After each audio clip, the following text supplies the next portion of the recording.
I've been putting this one off for a while. Scenes from a Marriage is a 1973 television series / film by Swedish director Ingmar Bergman. The film recounts the marriage and dissolution of said marriage of a couple in Sweden. The film stars two of Bergman's most frequent collaborators, that of Liv Ullmann and Erland Josephson. I've seen the first episode and a half of this a long time ago, and I just never got to continuing on with it. The film is known for its harrowing depiction of marriage, of couples, of relationships, and has been quite an influential film, to say the least. I have been nervous about wading back into the pools of Bergman because he's a great filmmaker. I really enjoy Bergman's works. Bergman's the type of the type of fan of Ingmar Bergman's work that also happens to be terminally online. They can get a little bit rude in the comments section, but I want to push that aside and finally revisit this work and kind of fully avail myself to the humanist stories that Bergman wishes to tell. I think of Bergman as a incisive filmmaker, so keen on perhaps stigmatized elements of society and private life, elements that we don't wish to project in the public sphere or on the stage or in film. Things such as terminal illness, the failures of relationships, the failures of modernity, suicidal ideation, all sorts of ideas and philosophies pulsate throughout his work. And yeah, I want to be more open to that. So yeah, let's watch Scenes from a Marriage, starting with episode 1, Innocence and Panic. And remember, for this episode, for this series, to stay hydrated. Oh yes, and I forgot to mention, this is lensed by Sven Nyquist.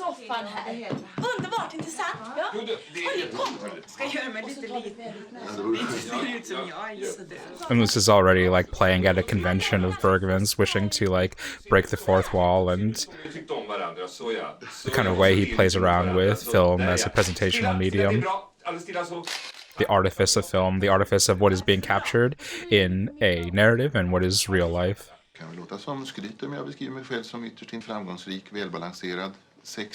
I love this aspect of Johan, that he mentions himself as sexy. This different kind of conception that men and women had of themselves in the early 70s, perhaps in Nordic countries, of being able to talk about their sexuality in the public sphere. And the contrast between the loquacious Johan and the kind of timid Marianne. Yeah, I'm going to pause for a second. Yeah, you already kind of see in this early scene a kind of blueprint that will be utilized in a lot of like couples dynamics movies after this, relationship movies. Certainly in Annie Hall, but also in the Before trilogy. And the interesting thing is that all three of these like are based on the lives of the directors themselves and the collaborators themselves, but still there's the influence being drawn from. So all of these are kind of like in a form or after a fashion combining elements of the real and elements of the fictional. But the contrast between the two partners in the couple of Johan and Marion and what they represent, and Johan being very kind of industrious and forward-facing, and he's kind of the public identity of the couple. He's the one who's able to speak and kind of philosophize, and he has a very kind of assertive self-image and presentation of the couple for a public eye, and Marion is very kind of timid and shrewd and kind of lacking in self-description in comparison. And what I think is a natural kind of bias to draw from this is that Johan is the intelligent one of the couple, and Marianne is like dutiful and kind of performs the role of the meek housewife. And I think one of the things that the film tries to analyze or unravel is whether or not that bias holds entirely true. If Marianne really is like the less intelligent one or the less self-assured of the two, if Johannes really has a clear or correct self-identification, and in what ways they'll kind of subvert this initial impression that we have of them. Ja, jag har 2 döttrar, Karin och Eva. Yeah, the ways that Marianne describes herself is in relation to other people, how she performs functions, how she has a husband in Johan or a daughter and her two children. Jag är ju någonting så konstigt som docent vid psykotekniska institutioner, men det kanske inte intresserar. Jag har specialiserat mig på familjerätt. Jag jobbar på en stor advokatfirma. That's right. She's a lawyer. Skilsmässor och liknande. Men det intressanta med ett sånt jobb specifically a divorce lawyer. Precis så. And that already brings like a tension in terms of their relationship, or the audience's expectations is what their relationship should be. At least in this kind of like mid-century idealized version of what a relationship should be. You wouldn't think that she necessarily has a job, or at least such a high-paying or affluent job. And it turns out she does. And it turns out the job that she has deals with acrimony between men and women. Jag var mycket kär i honom. Och så blev jag med barn nästan genast. Det gjorde ju sitt till. Ja. Men hur kom det sig att det liksom... It's lovely seeing these two play off of each other. Det var väl närmast Mariannes idé. They have really different like acting styles, or kind of like humanist perspectives, ways that they view the world, and it's wonderful watching those two kind of styles interact with each other. Jag föreslog att vi skulle hålla ihop. The ways that like Josephson seems to be like trying to like coach or instruct Marianne through his like visual cues, through eye contact, the ways he like accuses her when she says the wrong things. Så flyttade vi ihop då. Ja, så blev vi accepterade då som Johan och Marianne. And the way that Ullmann as Marianne kind of like is very deflective, and she like turns her eyes down a lot. Så har det fortsatt. Inga komplikationer. Ja, vi har aldrig haft några materiella bekymmer. And I suppose this is a major question of the movie. If we're at like the greatest point of human advancement, if men and women are affluent, if they're happy, if they could support their children and have a beautiful household, why do we have this discord? Why do we feel like our needs aren't being met? Klart vi har våra motsättningar, precis som andra människor, men i stort sett så. Jag tror på medmänsklighet. This is a interesting... Okay, pause for a second. Tack. This is also like an interesting oxymoron or contrast in terms of Marianne's character, something that we're learning or observing through her, that her outward projection is that she believes in compassion, in caring about or being attentive to other people, but we also see the inverse of that's also made her incredibly like paranoid and fatalist, that paying attention to so many people outside of herself has made her kind of catastrophize a little bit. Uttömmande så kan du titta efter i Bibeln. Där har Paulus beskrivit vad kärlek är för någonting. I love, as a small thing, I love Liv Ullmann's like darting eyes. Just the way that she looks when she has a scene partner. Her eyes just like incrementally go back and forth between their two pupils. And it's such a kind of like beautiful characterization, whether she's doing it intentionally or not, because she plays these neurotic characters. It adds this layer of like intensity hidden behind this really like placid exterior. Jag tycker att det räcker med att man är snäll mot den man lever med. Ömhet är också bra. Humor, kamratskap och tolerans. Her eyes are always telling a different story from her mouth. Jag vet inte, I wonder if her being a divorce lawyer might be a I wonder if it's a Strindberg reference. Because from what I remember, there's a character in a Strindberg play who is a divorce lawyer, and he has a really kind of like specific monologue about the stress of trying to deal with divorcing couples and how they really lack like a kind of language or finesse to understand each other and comprehend each other, and so they seek to destroy each other and accuse each other as a result. Vänta, ska ni börja fortsättningen här. Marianne har folkviseblå ögon, liksom självlysande inifrån. Lämnar jag dem och jag märker nog att de hemligt gläder så att jag försvinner, så att de återigen får om varandra. And this is oh Jesus, it's Father Josephson again, or But the other couple is are B.B. Anderson and Jan Malsmo. För jävligt rent ut sagt. Skål Katarina, lilla gumman. Skål för dig. This is something I think is so beautifully captured in this film. The trespass between private life and public life. At what point does crisis like spill out into the public sphere? Ordet var klumpig. There's so much stuff that's being hidden, so much of a disease that is lurching in the background. Att enligt Katarina så är jag egentligen en ryggradslös geliklump. Det är verkligen någonting som jag skulle önska att Katarina kunde lägga sig till med. Katarina är faktiskt mycket duktig. It's insane the different things you could find to attack your partner. Detta är ett stående...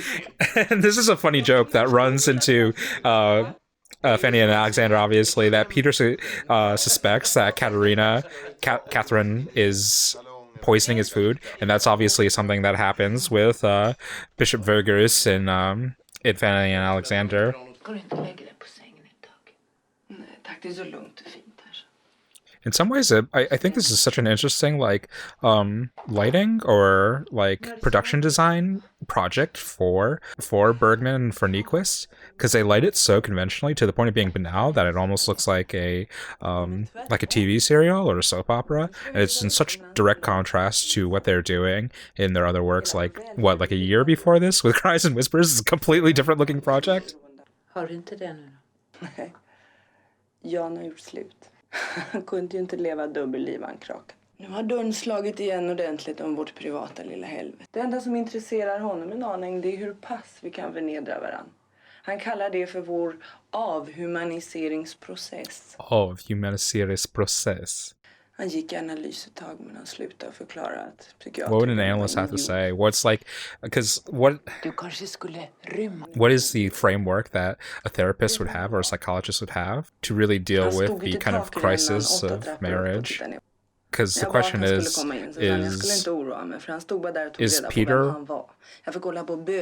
Peter's psychological state like aberrant to the norms of marriage, or is it concurrent with?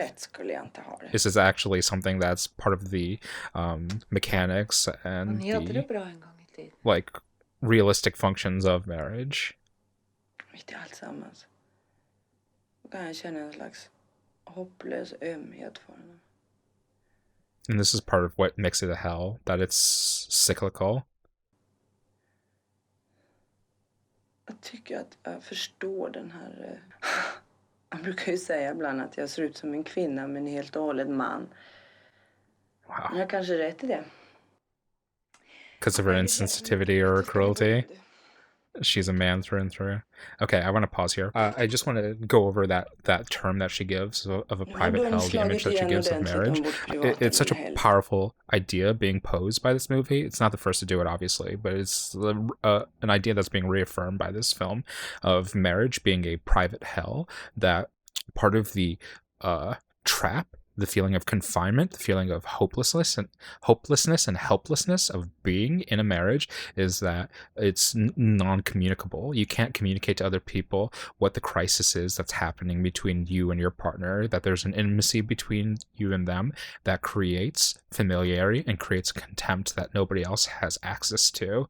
I just think that's a beautiful image, a powerful image. I can't really say it's beautiful. That this contract is creating a prison for both of you, and you're enclosed in that prison, and that prison is fortified by your intimacy with each other. As the more that you become intimate with each other, the less you can express to other people what the realities of your relationship are, experientially what the realities of your relationship are. You could tell them the trappings, you could tell them the mechanics, you could tell them that he beats you, or that you drink too much, or that you both have lovers. That won't communicate the emotional truth of what's happening to both of you. And so while other people can come in to try and diagnose or try and alleviate the symptoms, they're not going to treat the kind of like root harm.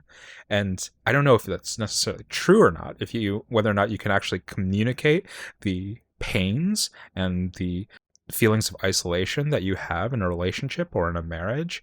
But that's certainly some like a lived reality for these characters. And I think that's also like a beautiful expression, seeing this in a movie in 1973, seeing it in dialogue towards the future with like Woody Allen and with like Richard Linklater and the Before trilogy, but even further than that, a conversation that's not just being held by artists, but a conversation that artists are having with human beings, that this is something that has been happening, that has always been happening, that you in 2023 feeling hopeless and lost in your relationship are feeling the same thing that this couple felt in 1973, that are feeling the same thing that Miss Julie feels with Jean in 1888, Jesus, or that Nora felt with Torvald in A Doll's House in 1879. Like, as much as you feel alone, this art is an expression that this has been happening since time immemorial, and somebody shares in your pain, and somebody shares in your uncertainty as to what's causing this. I think that is a truer signifier of human connection than, patriotism or triumph. I think that is a more powerful bond. Johan och Marianne och Johan. Det är så rörande så man blir gråtfärdig. Sanningen att säga så får man lust att sticka en nål i er vackra ballong. It's also a wonderful aspect of these two couples that the pain is proximal, that they're made to feel more spiteful and more angry because they have an image of a better couple, of a good couple next to them. Men nu ska det bli andra bullar av. I nästa vecka så ringer jag till Marianne och beställer tid. Så får hon ordna vår skilsmässa. You don't have to do this right now. Säger jag, det var ju hyggligt. Låta mig få en fabrik i Italien som bara blir mer och mer osäker ju mer arbetskostnaderna stiger. I love this argument. Då säger Peter, du kan ta hela skiten i Sverige. I love that she knows every single beat of this argument they're going to have. Det är det jag har sagt hela tiden. Katarina, hon är affärsman. Med lika betoning på bägge orden. Affärsman. And again, the inversion of the relationship between Johan and Marianne, the characterization of Katarina as the masculine partner in this couple, that she only talks about material exchange, and her emasculating of Peter in this public sphere. Tycker jag faktiskt att vi ska ringa på en taxi och åka hem. August Strindberg, yeah. Jag undrar om det finns något ohyggligare än en man och en hustru. This is the monologue I was talking about, actually. This is the monologue that the divorce lawyer offers. Är kanske barntortyr värre? Vad fan? Katarina och jag, vi är ju ingenting annat än 2 små barn. Längst in så är Katarina en liten flicka som sitter och gråter. Därför att hon har fallit och slagit sig. Och ingen har kommit och tröstat henne. Och jag sitter i det andra hörnet och har inte vuxit upp. Och gråter därför att Katarina inte kan älska mig. Trots att jag är stygg och elaka mot henne. Så att inte den ena kan sätta fast den andra. I also like, in terms of realistic dynamic of their relationship, that Katarina is the one who cheats, that steps outside. That Peter is like rancid and toxic and harmful. But of the partnership, he's the one who like wants or needs Katarina more, and it humiliates him. He's disgusted by it, and so he lashes out at her as a result, and she's bored by him, and she's unfulfilled by him, so she steps outside of the marriage. She thinks that she's unlovable, and having Peter as the only one who truly loves her is in its own way even worse. Förlåt mig snälla om jag blir lite rakt på sak. Men Peter utmanar verkligen sanningen och kan behöva lite upplysning. Jag ska tala om en sak för dig, Peter. Det är att du äcklar mig så fruktansvärt. Du tecknar i ditt råd vad som nu kan menas med det. It's absolutely vicious.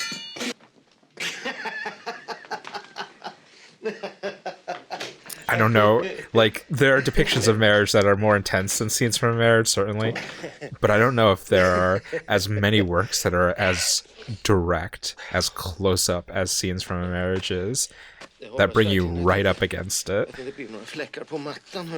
that bring you up against how so many different aspects of it, a full spectrum. You see the physical aspects of it. You see the financial aspects of it. You see the personal, the faith, the interpersonal, the faith, the alcoholism, the abuse. It's just all these different facets. It's like a horrible diamond that just shines. It shines on a light on every single aspect of marriage. Vi brukar inte uppföra oss på det här sättet, men vi är ju våra bästa vänner. Just all these different threads tying together in this weird fucking contract, this weird fucking concept called marriage. And that marriage and that relationship holds all those different threads. And all those different threads are polluting it, unwinding it, but also binding it. Ha 5-årskontrakt eller avtal som löpte från år till år som man kunde säga upp. I mean, it is subject to renewal. Det är undantaget som bekräftar regeln. Jag vet varför Katarina och Peter har ett helvete med varandra. Alltså? De They don't talar have inte faith. samma språk. I mean, that's de true. måste översätta till ett tredje begripligt språk för att de ska fatta vad de menar. Fast vi talar ju om allt möjligt och förstår varandra på they ögonblicket. though? Det är för att vi talar samma språk. Det är därför vi har det så I wonder bra. what's the common language they'll establish between each other over the course of this movie.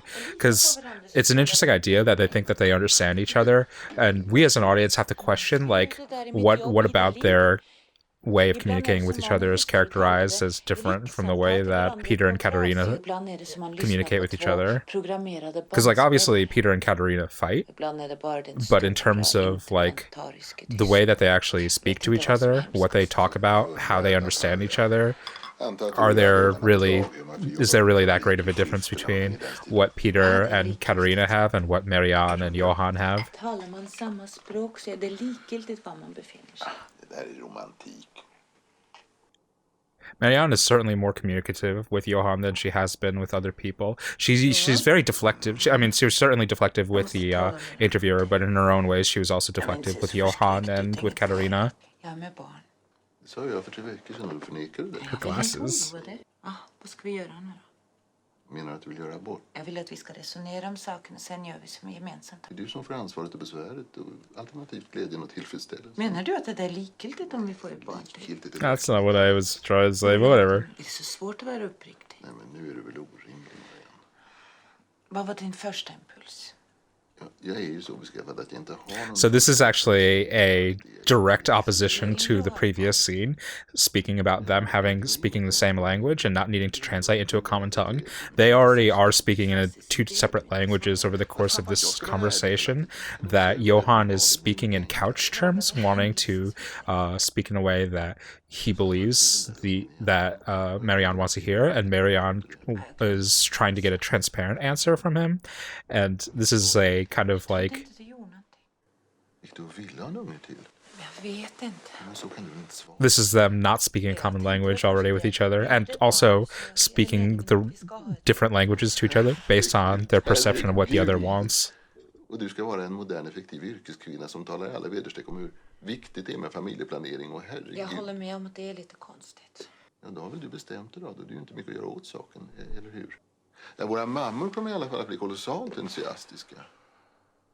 Vad tror du våra döttrar kommer att säga då? Ja, deras tolerans är just nu gränslös och en dom ett mer eller And this is... We'll get into this after the scene ends, because I want to see how it builds. Jag tycker faktiskt det ska bli ganska trevligt med en unge till. Så du ser rysligt söt när du blir lite tjock om magen. Men vad är det nu då? Ingenting.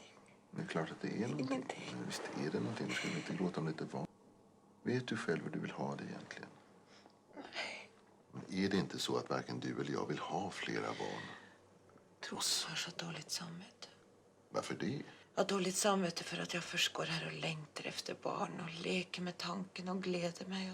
Och sen när det är ett faktum ångrar mig jag bara katt. Jag tycker inte det är riktigt. Is that what happened? Let's discuss this further. Det är frågan om kärlek. Nej, är du inte väldigt överspänd nu? Nej. Jag förstår inte vad du talar om. Du talar som om du redan hade gjort abort. Ja, det har jag ju redan. Man kan ju inte döma sig själv för sina tankar. See, the thing is, Det här är allvar, Johan. he's framing this as she made the decision to have the abortion. And she has, nominally, Som är oåterkalleligt. but I think something that's being responded to, Det är allvar, Johan. that I'll speak about after this, is something that Marion's internalizing or responding to, is Förstår inte vad jag säger. Johan's own reluctance to have another child. Vi försöker bara smita. Vi försöker undvika avgöranden och dramatiska beslut om det är så du menar. Och det tycker jag tycker det är sunt. Egentligen handlar det inte om ångest. Nej, gjorde väl inte det. No, it's not. Utan om dig och mig. It really is. This is just such an interesting conversation. How close are we in? I'm going to pause here. Okay, pause. It's a really, really interesting conversation that they're having, and the ways in which they speak to each other and suddenly kind of like manipulate each other or push each other in different ways. So like we established previously that they are speaking in different languages when this topic is broached, that Marianne wants transparency from Johan, and Johan is, through his language, trying to placate Marianne. And I think that actually continues on through their conversation with each other, that Marianne nominally is trying to elicit transparency from her husband. She wants Johan to admit that I don't know if she wants Johan to admit that he wants the abortion, but she would want a degree of transparency from Johan, and Johan has taken the tack of placating his wife, which is okay in a sense, but what the trouble is that it runs counter to his wishes. Both of them are speaking in a way that is counter to their wishes.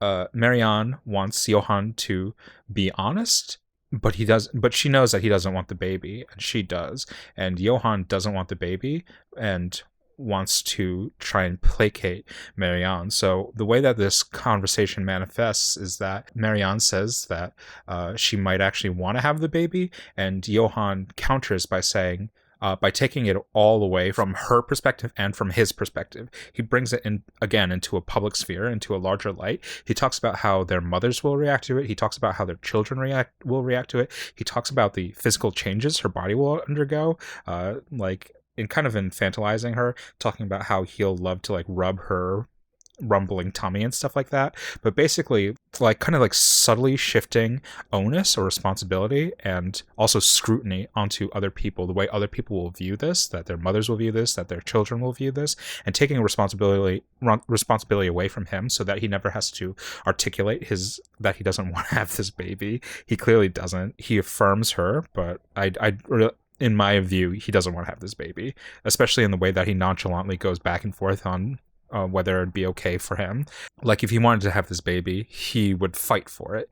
And the way he fights for not having this baby is to not fight for it and maintain the status quo. And that's the element that I think that Marianne is catching on to, that he's not enthusiastic about any of this, that he's like non-committal and basically reflecting her words back at her when she wants a genuine reaction from him. And instead she gets this like reflecting wall. So it becomes this like tension of the baby versus Johan, and she needs to make a decision as to whether or not she'll stand with the baby, which is a proxy to her as well, or if she'll stand with Johan. And in the end, she like signals her alliance. She reaffirms the strength of her bond with Johan at the expense of her desires and her wants. She wants to have this baby, and she can't have it if she wants to stay in this stasis with Johan. Maybe they could have a conversation down the road if she really wanted to have it. If she said, this is the line that I'm drawing, probably their marriage could survive it. But from her point of view right now, she feels safer affirming this stasis or this worldview of their or this perception of their relationship, of their connection with each other, with Johan, rather than assert her own needs. It's really, really, really, really subtle, to the point where it's like, this isn't written with a dramatic twinge in mind. It's almost like this is writing things that happened in real life just straight onto the paper. It's a fascinating way to show them fight in the first episode without showing them fight. Like, no other screenwriters are working with this degree of sophistication. Like, really. I'm gonna watch the remake of this to see if they're really picking up on the cues that are being laid down in this, if it's being preserved in the writing, if it's being preserved in the direction and the performances. Jag tänkte vi kunde vara på landet sen en vecka när du har kreat på det. Jag kan ta ledigt från den 10:e. Jag ringde din mamma och frågade om hon kunde ta hand om flickorna.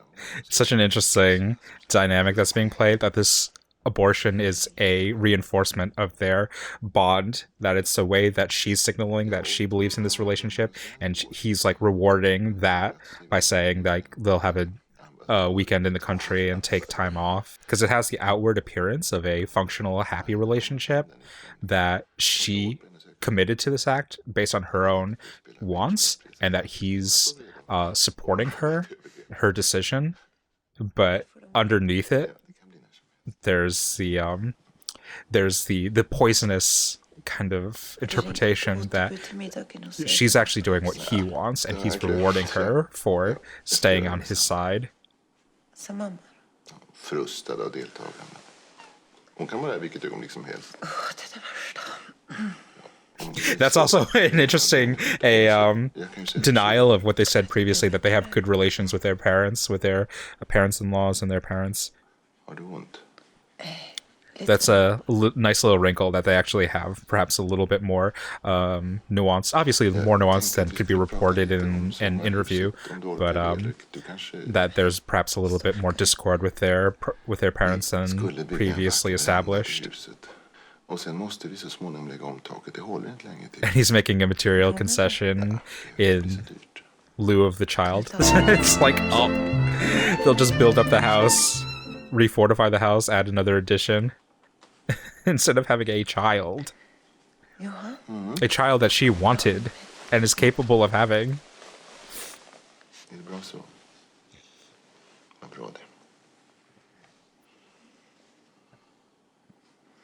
Johan. Jag ångrar så fruktansvärt. Inte klokt. Du mår bättre imorgon. Vad är det jag har gjort? Det tjänar ingenting till att tänka så. I am not saying that Johan is gaslighting Marianne. I'm saying that he uses language that tries to pacify her. Jag vet inte hur jag ska komma över det. Du. Ska du inte försöka sova lite nu? This is a fine work. Ja. I'm shocked. Du förstår, jag måste faktiskt... I'm getting a lot more out of this than the first time watching it, and I got a lot the first time watching it. Oh my god. I also love Bergman's interaction with like hospice care, with hospital rooms, with hospital beds. It's like a powerful repeated motif in his work. Seeing people who are sick or people who are in treatment. Ni har nu sett första avsnittet av Scener ur ett äktenskap, och det heter Oskuld och panik. Och medan ni tittar på den här vackra bilden från Fårö ska jag tala om vilka som har gjort vad. Thank you. Okay. Skådespelare har Liv Ullmann, Erland Josephson, Bibi Andersson, Jan Malmsjö, Anita Wall, Rosanna Mariano och Lena Bergman varit. Fotograf Sven Nyqvist, assistent Lars Karlsson. Det hela är producerat av Kinematograf på Fårö. Året är 1973. This has been Masterpiece Theater. Beautiful, tremendous. Oh my gosh, so enriching. Okay, I want to get it. Oh my gosh, that was just tremendous. I want to get out a few thoughts, but I'll just say from the first, because my thoughts are more like specified. They're about certain aspects of the film or the episode, and while they're of primary interest to me, I don't want to lead you to believe that they represent the totality of the work. So just like first off, just reacting to the work as a whole, like this is so good. This is such a incisive and intimate portrayal of marriage and marriage at this time, but that is applicable to so many different eras and so many different cultures and relationships to the concept of marriage. But this is a very specific time of Europe, of the Nordic nations, and the kind of after effects of second wave feminism, certainly, and women in the workforce, and the dissolution of public trust in faith and in the church, all sorts of cultural things feeding into this, but just as a depiction of the institution of marriage and the specific relationship that these two people have with each other, it's a tremendous work already, just fascinating. Like a gem, it just has so many different facets to look at. And so something that I want to focus on here, this is my dissertation, this is my interpretation of Scenes from Marriage as what I'm seeing right now, the things that I'm excited by. Let's look at scenes from a marriage, like the fall of Rome. Let's look at this as like a disaster piece and analyze like what's structurally happening to make this disaster fall, because disasters come either gradually or they come all at once. But when you kind of like analyze what the root cause is, you realize that it's kind of both happening at once, that it's a bunch of like little warning signs that are ever present, that are present in anything, but they amass to a certain point where the bulwarks are overtaken, the walls come crashing down. And so I want to take a look at what are some of the warning signs that are happening in this first episode, because the thing that's being presented, the thing that the first time I watched this, you kind of watch it, you watch it sequentially. You're like, this is a series of events, and people get married and people break up, and there's no real reason for it necessarily. People just aren't meant to be together, or it's hard being in a relationship. And that's true. That's on a base level, that's true of marriage, that's true of relationships. Relationships are hard. I want to like see how this film kind of discusses, or at least presents, different aspects that are like warning signs, or that are like kind of building blocks to why this is actually happening. And not to say that this is like, follow these rules to 10 rules to a healthy relationship or a successful marriage or whatnot, but to observe what are some things that are happening in this relationship that perhaps Marianne and Johan are turning a blind eye to. So something that I want to observe in this first episode of discord between them, of them having a fight while not transparently having a fight in the first episode, is ultimately a fight they're having about priority and allegiance. That nominally the language that Johan uses is to support and to affirm Marianne, but it's like it's its own, to me, it's its own kind of passive aggression, that he won't be transparent about what he actually wants, and he knows that he doesn't need to be, because he knows that Marianne will eventually do things his way, as long as he never puts his cards down. As long as he keeps on saying what she wants, she'll end up doing what he wants. And Marianne, for her part, is complicit in this. She is fearful of like advancing the relationship, of advancing her own desires, and she's playing like the passive wife in these interactions that I see, where she wants a certain response from from Johan. She wants Johan to actually admit the things that he wants, and so that they can actually have a conversation about that. She leaves herself emotionally vulnerable of always saying what she wants and what her needs are, and not getting a response. And she has to intuit what Johan wants based on what he advocates for and what he's dismissive of. And so this fight that they have, that's not really a fight, about the abortion, about the baby, ends up being her, like, affirming his worldview.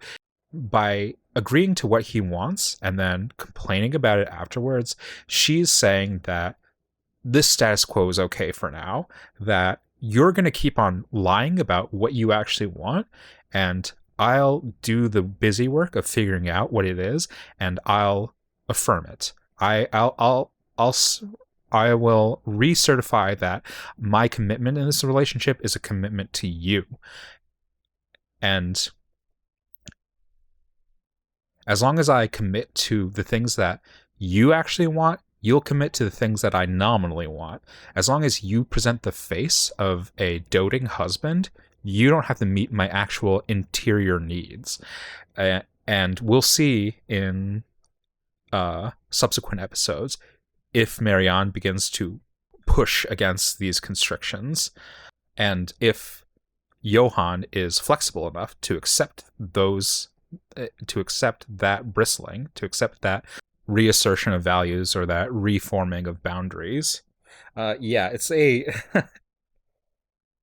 it's just like so much more than I thought it would be, and so much more curious and transparent about marriage in a way that I don't really see in other, like, marriage texts in other films about marriage. Maybe we'll talk about this when we get through it, but I think the Before trilogy serves as a wonderful courtship movie, and I think it's not a very interesting marriage movie as a result. But we'll talk about Marriage Story. We might talk about Certified Copy. We'll certainly talk about like Annie Hall and Marriage Story. I think like the dynamics at play here are very, very obviously at play in Annie Hall, and it's incredibly, incredibly strange that that both are based on the real life experiences of its authors, and yet the dynamics at play in here are going to be readily replicated in Annie Hall. Wow, just fascinating. Yeah, that's episode 1. Let's take a brief break, and we'll move on to episode 2. In the meantime, don't forget to click the like button and subscribe for more old, obscure, and art house films. And until next time, keep watching good movies. Or TV series if they're done by great auteurs.